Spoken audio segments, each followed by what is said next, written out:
What's going on, everyone? How are we doing today? It's Angry Roleplayer, and today I want to show you the build for the Thorns Revives. The build is currently gaining strength on leaderboards, and actually experimented with Thorns for the last few days, but unfortunately I didn't come up with this exact build because I was trying to fit Thorns with Rathma and Inarius, and the game didn't really give me the Tragoul set with Thorns. So this build was developed by some Korean player out there, and I just want to bring it to the public and explain Thorns in detail and explain the whole setup in detail, because I compiled the build already and I get a ton of questions like how Thorns works, how it scales, why this, why that. So I will explain all these things to you guys. And first of all, I will tell you that what I like about this build, basically. First of all, it's not an exploit, and this is a good thing because, it's a quite gimmicky build, but the fact is it's not an exploit, it's a working build. It's very good. Like I said, it's not a gimmick build, it actually works. So this is very good as well, because it could be some fun gimmick build, somewhat with low damage. Actually not, it's very powerful, it's extremely strong, and it has a lot of potential here. The build cleared Great Rip 105 with absolutely terrible gear, and I actually even hard to estimate the Great Rip threshold and how high it can clear. I think it will clear something higher than the Rathma and lower than the Blood Lancer, simply because Blood Lancer has more instant damage, and this is it. So another thing that I like about this build is that it actually uses the Thorns applied to pets, and it's very unique because never before we had Thorns applied to our pets. Because before we could use skills that use Thorns, or we could attack with Thorns, but for the first time ever we use minions as our Thorns source of damage. And another thing that I absolutely like about this build, that it actually a very good season 11 starter. Like for every Thorns build you don't need stats like critical hit, damage, and chance. That's why you can stack all the worst gear, just get Thorns there, and this is quite effective. I cleared Great Rave 90 with absolutely nothing on my gear, with absolutely no Thorns on gear on any set. I cleared Great Rave 90 and it was like a breeze with around 8 minutes or something. And I almost cleared 95 with absolutely same crappy gear. That's why I was very surprised this setup actually works this good. I thought originally that Thorns would not have life, but it doesn't not only have life, it's actually extremely viable, and the setup is very solid as well. So now back to the build. At first I will give you the very brief summary how Thorns works in general, like very briefly. So 99% of skills in this game use weapon damage for scaling damage that you deal to the monsters. Thorns, I always like to explain it like a completely separate entity, separate stat that has nothing to do with weapon damage, and I would like to explain it as a completely separate pool of damage. So there is our Thorns pool, and there's around 3 ways how you can deal Thorns damage with anything in this game. First is basically the Thorns skill, and the best example here is the bombardment. Legacy of Nightmare's Crusader that uses bombardment, barrel of spikes, spike barding, all that. This is basically the Thorns skill. Thorns skill takes your Thorns, multiplied by skill damage, and makes damage actually. The second is through the hack weapon. Hack is a legendary axe, and it's a very unique weapon, and I also get a lot of questions how hack works. How hack works in a way that it takes your Thorns pool and you basically use this Thorns pool, and hacks works like a skill to attack enemies. So for hack to work, you actually need some very fast skill, and that's the reason why the Legacy of Nightmare's Frenzy Barbarian works very hard. It just applies simple attack with a very massive amount of speed, and you need like 5-6 attacks per second to be very effective with hack as much attack speed as possible with this. So this works like a skill for characters that do not have thorn skills, so this works like a skill which attacks with thorn spool. And the third and the final way how you can actually do damage with thorns is through reflected damage. Originally thorns, when it appears in only kind of, you know, reflected damage is the core essence of thorns. If you read the thorns here, it deals damage to attackers when hit by melee or ranged attacks. So when the monsters hit you and you have your thorn spool, it gets 100% of damage of thorn spool reflected back to the enemies. So basically this is like a skill that performs, it's 100% thorn skill that is just immediately counterattacks the enemies for easy understanding.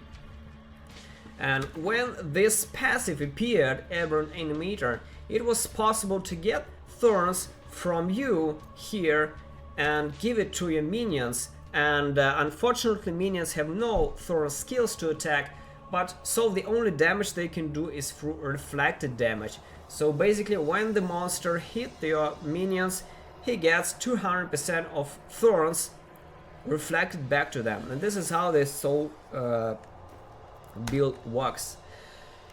Now I will explain a little in detail how the whole setup works, like in very short detail. Like I said, this passive here, your minions gain 200% of your thorns. So what it basically means is the more minions we have swarming around the enemies, the more chance there is that the enemy hits the minions and get this reflected damage back to them. So this is it. And this is the reason why we have revives here in our build, because revives are one of the biggest, you know, crowd that you can get of your minions. For skeletons, they're not very good. Skeleton mages are completely ranged, and golem is just a single one. And revives, we can get up to 10 of them, we can get them really fast, and the most important thing is that we can actually scale tremendous amount of damage on revives. And I will get a bit ahead and explain how it works a bit later on. So first of all, what gear do you need for this? This works with the Tragoul set, and there's a couple of reasons why this works with Tragoul set better than for any other set. You know, I experimented with the Inarius, I experimented with Rathma, and eventually I settled up on Tragouls as well for a couple of reasons. First of all, and the most important thing, is that Tragoul has the highest 6-piece bonus out of all sets, 3300% increased damage. Holy crap, this is a lot actually. Inarius has 2700 and Rathma has 2500. This is much lower than Tragoul's. Also, it has this rune here that gives 20% increased damage for revive skills, for revive corpses and revive minions. That's why it's the highest damaging skill of all here, and it also correlates really well with the corpse kind of interaction of Tragoul set and the corpse interaction that it provides. So for the Rathma we need the mages, and for Inarius we cannot have mobility because, you know, Blood Rush is very important part of any build, and with Blood Rush gaining the effect of every rune, Tragouls become the Speed King, Mobility King, Recovery King, and the Damage King. That's why it's so crazy set overall, and this is why the set performs really well with the revive. So what do you actually need for the stats for this build? First thing that I want to mention is about how Thorn scales, and I will be very brief about this because, you know, I have a huge big Thorns guide on my website, which is mostly for Crusader. But if you really want to know more about Thorns, how it scales, how it works, you can read the big Thorns guide on my private website. But overall, Thorns scales with the main stat, physical damage, Thorns itself, and basically the buffs and debuffs like the legendary gems and skill buffs and debuffs. That's it. Thorns do not work with critical hit chance, critical damage, and in most cases, and in this setup, you also don't need attack speed. It does absolutely nothing for you as well.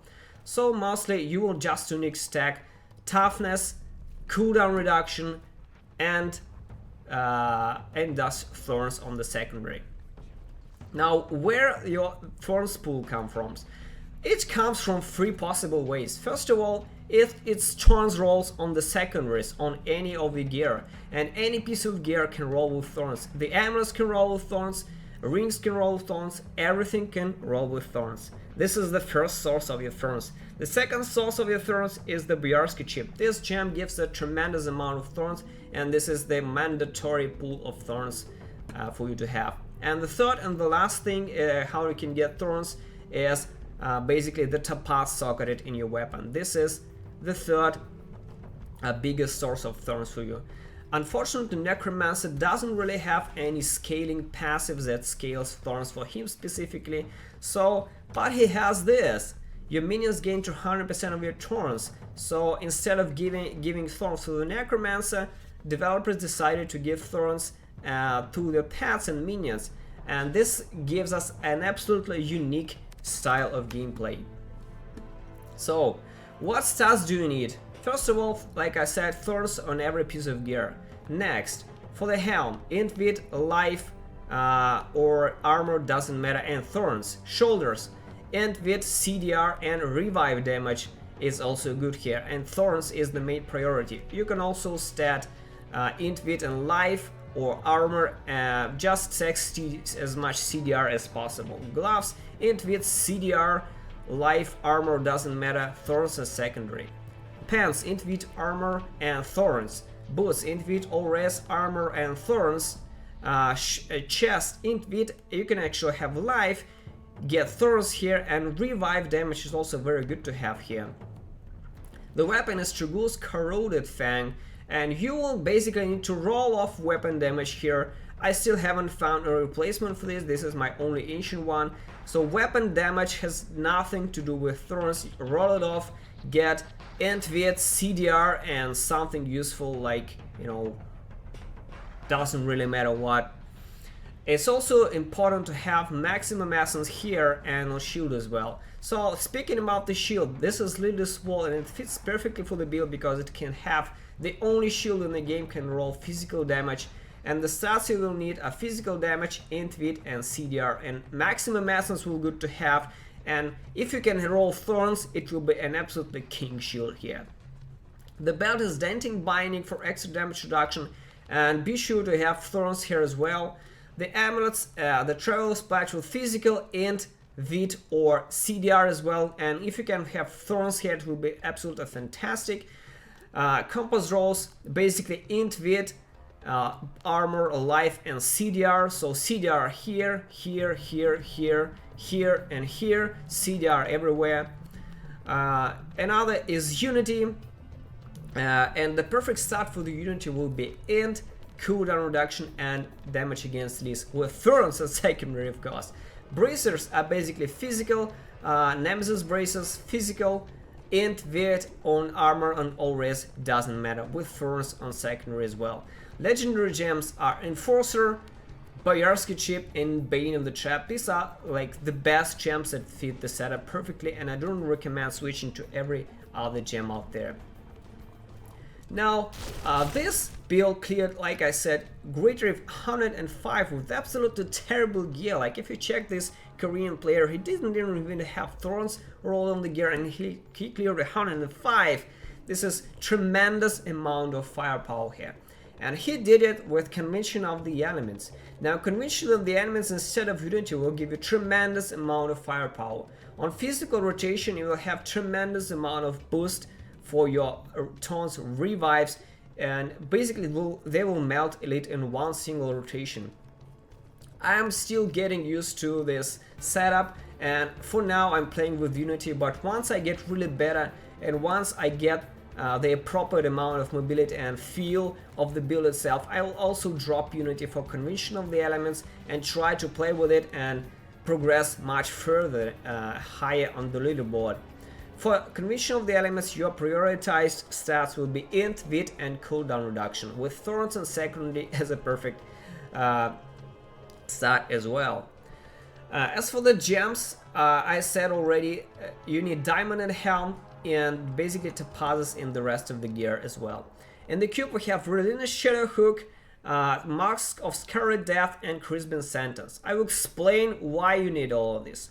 Now, why Relina's Shadow Hook? Every point of essence increases our damage by 0.5%. We can have about 3-something hundred essence, and this gives us around 160% more increased damage for everything. For thorns, for minions, for absolutely everything. Mask of Scarlet Death. Revive Knife consumes all corpses to raise a minion that deals 150% more damage per corpse. This thing here is the only reason why we have revives here, because they scale perfectly with thorns, with damage, and with the corpses as well, and with Tragoul set in general. Basically, and this is the only reason why we have Land of the Dead there. Because we have Land of the Dead, we consume tremendous amount of corpses and create the most powerful revives you can have. And basically this gives us tremendous amount of burst damage. Our revives gain tremendous amount of thorns pool, massive multiplies, and when they swarm the elite, it basically just gets one-shotted. That's how it works. The Crispin Sentence is basically the cheap 100% multiplier for all our damage. And you know why this Crispin Sentence? Just we need the multiplier, just more multiplier. And we never get this triple bonus effect, I would say, because we actually need for monsters to attack revives. We cannot have monsters frozen, stunned, blinded, absolutely not. We need 100% uptime of monsters attacking revives all the time, 100% of the time. So this is another important thing to say, is that absolutely drop any stun or freeze effect on your follower as well. Never use stun here, do not use charge, use onslaught. So drop all stun and freeze gear and effects from your follower as well. You do not want to stun or freeze or disable or immobilize your enemies. They need to attack the monsters all the time. That's the reason why we also have these shallow graves instead of frozen lands or anything else. That's a good reason for that. So, as for the passive, another thing that I want to mention is why Relina's Shadow Hook and why not the Spear of GR. Look at Spear of GR here. The thorns is increased by 15% for every affected by one of the curses. So potentially we can have around 20 enemies on screen, 20 and multiplied by 15. That's around 300% more thorns pool, which is actually incredibly good. But think about the Rift Guardian. We have the single Rift Guardian or a single elite, and we get just 15% more thorns compared to 160% reliable, stable buff that gives us the Relina's Shadow Hook. So this spear has potential, but unfortunately across the Rift, this is just, you know, like not very stable. The most problem is just killing elites, and against the elites they does not perform less, I think. It just perform not as stable, and especially against the Rift Guardian, Relina wins big time, especially if Rift Guardian will have no ads. It will be a big problem now taking down the Rift Guardian with the Spear of GR. This is it. Now for the skills, on the left button, Decrepify Borrow Time. This gives us damage reduction for the Daintiest Binding, as well as 20% cooldown reduction, important for the Land of the Dead. On the right button, Revive Ablation. This is powerful revives, and we need to spam them all the time when we see corpses, absolutely all the time. So this is our revive here. And in the Land of the Dead, you need to spam both revives and Devour Cannibalize so that you will not die. Blood Rush, effect of every rune, and this is all our mobility and also the essence of corpses as well. Frailty, Sand of Blood. This is a very cheap curse that you apply to the mobs, and the cursed enemies take 15% increased damage from the minions. That's a very good to have here. Devour Cannibalize. This gives us life for our build, because you know when you start spamming Land of the Dead, you will immediately start dropping life like crazy, and with revives and with Cannibalize, it basically allows us to survive. This is very good. Land of the Dead, Shallow Graves. I already explained why we have it here. We do not need to freeze enemies, so potential Land of the Dead, when our revives start killing, it makes Land of the Dead longer revives, longer uptime for revives, and more damage. This is straightforward damage here. Now for the passives are pretty much very straightforward. Aberrant Animator, this is how we kill everything. Your minions gain 200% of your thorns, and multiplied by marks of Scarlet Death, our revives get tremendous amount of thorns of them. Basically, spam Land of the Dead, create revives, and move them as close as possible to the elite for it to kill it, and to attack as much revives as possible and to kill them instantly. Another passive is Blood for Blood. This is exceptionally strong passive for use with revives, because you can basically spam revives for free with this. This saves us tremendous amount of life. Life from Death, another tremendously good passive for the Trag'oul in general, and for this build, because it creates us globs, and globs basically can effectively double our life pool, and we can get around 2 million of life here. Spreading Malediction, another crazy amount of damage here, and this is basically multiplies us damage by 1% when for each enemy afflicted by one of our curses. Since we have two curses here, frailties in Devourer, we can have up to 40% increased damage from this. Another good passives here is actually the Overwhelming Essence. This will give us more essence and more damage through the Relentless Shadow Hook. Another interesting skill that can be used here is actually the Simulacrum Reservoir instead of Frailty Sand of Blood. This will be a very short-lived, buff to all out damage, and this is quite complex, I would say. I don't recommend this because it will be a little too clunky and very complex. So this is the reason why pretty much the Korean player also settled up on the Frailty Sand of Blood as well. This is just easier to maintain because it's very exceptionally hard to time, reservoir to your Land of the Dead as well. And if some will be on cooldown, another will be on downtown, it will be just very hard to fit overall. So this is it about the build, and thanks for watching. And like I said, the build has a lot of potential, and actually this build kind of raises up my chances to play it in season 11, because eventually I haven't even seen anything interesting that kept me occupied enough to start season 11 with the NECROMANCER. But right now with this setup, I think that I'm kind of very interested in this for a couple of reasons. Like I said, because it's very good starter for season 11 as well. This is very solid, and you don't need critical damage king chance, just like GR105 Thorns, and you're good to go. So this is it. For the demonstration how this everything works, I cleared grade 90. This is pure for demonstration. Like I said, I don't have thorns on my gear like nowhere else. I just rolled it here for you to show like 3 minutes ago. So this gear is far from optimized. I have strength on my pledge, dex on my nemesis braces, strength here. So it's pretty much terribly unoptimized, and I breeze through grade 90 like it's nothing. So it's very easy, straightforward gameplay. Thanks for watching, and see you soon.